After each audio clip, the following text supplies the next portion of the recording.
Video games. I mean, I could just end the video right here if I'm being honest.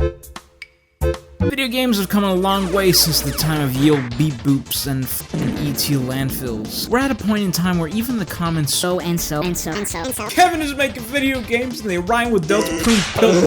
And that's a good thing. So do the YouTube shtick and let me talk a little bit about how indie games might just be the reason why some people get out of bed.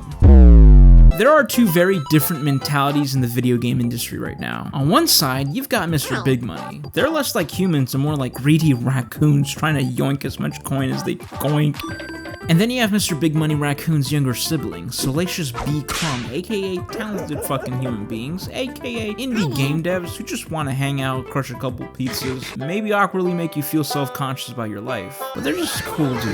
Yeah, they're so cool. Dude, look at him, he's so cool. And this is where the point of contention is. So, let's start with Big Money Mike. Because, well, it's hard to ignore his existence, because he's so fucking loud. Like, dude, shut up. Like, my ears out. The AAA gaming industry is basically a machine that runs on monetization strategies. Doesn't matter if the game is good, doesn't matter if it's fun, what matters is whether or not you'll buy the deluxe edition, season pass, battle pass, basically spend money on the video game. Want a cute skin to match with your EGF? That'll be $10 please. Want to flashbang your opponents with literal buddy, it's yours for 6 melons. But it wasn't always like this, you see. In the times of the Great White 2K, the ye old mid-2000s, game devs actually gave a shit about the consumer. Sure, they wanted to make money, that's just how this shit works, but when you bought any form of deluxe, you were actually rewarded for shelling out a few extra bucks. You can tell, even in the box art, that they cared about their IPs. And ads weren't just a ploy to get you to play their games, they were beautiful art pieces made from love of their creations. And it was obvious that while they were big money raccoons in suits, their games were their babies, and as we all know, raccoons love their babies. But somewhere down the line, Mr. Big Money started hating his kids, maybe a midlife crisis type shit, and AAA companies got lazy. Talking about AI art, AI ads. Again, $80 is now the price we pay for video games, and they come with microtransactions. They've gotten so greedy and so fucking lazy that at this point, they don't even care about their employees. Just a quick brief example, the French voice actors from Apex Legends were sent new contracts which had them sign off the rights to their own fucking vocal cords to be used to train their new AI models. You serious? Big shocker, a surprise to absolutely no one that they all quit right after they received these new contracts. Really shaping up to be a fun future that AI is bringing. Can we just go back to a time period where AAA companies were just complaining about Baldur's Gate being too good and setting unrealistic standards? Imagine being in the soup industry and when someone else makes soup with actual seasoning, you're like,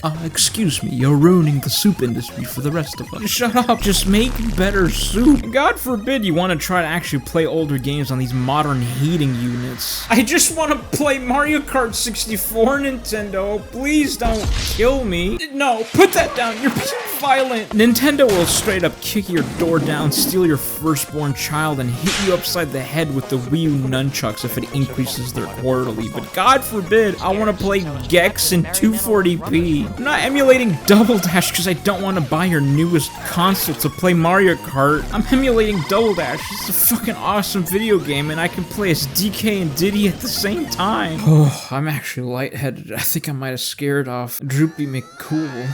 Fun fact, did you know that in 2024, 48% of all games sold were indie games? And there is a very good reason for that. On top of indie developers being some of the most creative and talented people in the industry, they do this without any resources. These people Frankenstein a game in their garage and make millions because they love games. They love fun. It's fun first, money second. When Supergiant releases the early access for the Hades sequel months in advance just to get community feedback, you don't ask yourself if they're just trying to rip you off for money. You just know that they're gonna make a good game. Indie devs know that the point of video games is to have fun. It isn't hard to understand why shitbox party games are so popular right now. Hey, let's close your eyes a moment. Let's go into imagination land. I'll give you a choice. For $10, you can get a game that you and your friends will play on and off and have genuine memories for years. Or you can shell out $70 for a rat sim where the developers will apologize that you bought the game. Oh wow, what's that? Oh. Yeah guys, apparently this is just common practice now. We make bad video games, and then we get sorry for it.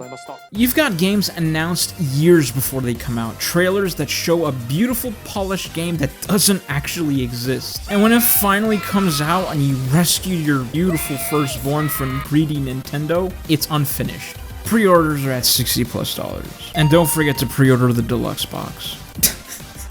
That's so fucked up. It's not even a joke. This is what they do. They just do this. It's so hyperbolic, but this is why the AAA industry is slowly falling apart. For every AAA game you get 10 Game of the Year worthy indie games, finished, completed games with DLC that add to the game and not fix it for tens of dollars cheaper. I know this video is going to come off as very, very pessimistic and indie games good and AAA bad, but that's just not always the case. There are unique cases where you couldn't make a game of this magnitude without Mr. Big Money. The biggest strength of indie studios is their smaller, intimate size. It's easier to get away with small Easter eggs and to be more connected with your community when you're basically a family. And this is where AAA studio games come in. The God of War reboot tells such a poignant story about fatherhood and legacy, with an orchestral soundtrack and visuals that were meant for the big screen, that it really does make you feel like you're watching a cinematic masterpiece, all while at the comfort of your own couch. And that's the power of a AAA title video game. And when you hear AAA companies having thousands of employees, I think that's a great thing. This is thousands of artists being kept off the street working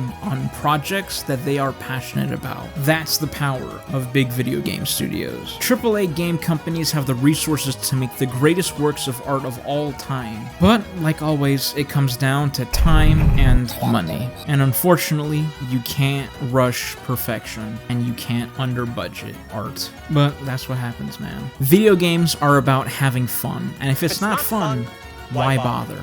Like, guys, it's about having fun, and indie game devs understand that, and AAA companies used to understand that too. So the next time you're staring at a $20 game made by a guy in his basement, or a $70 AAA game that promises the concept of fun, maybe, just maybe, give the basement guy a shot, cause, you know, he might actually make you smile.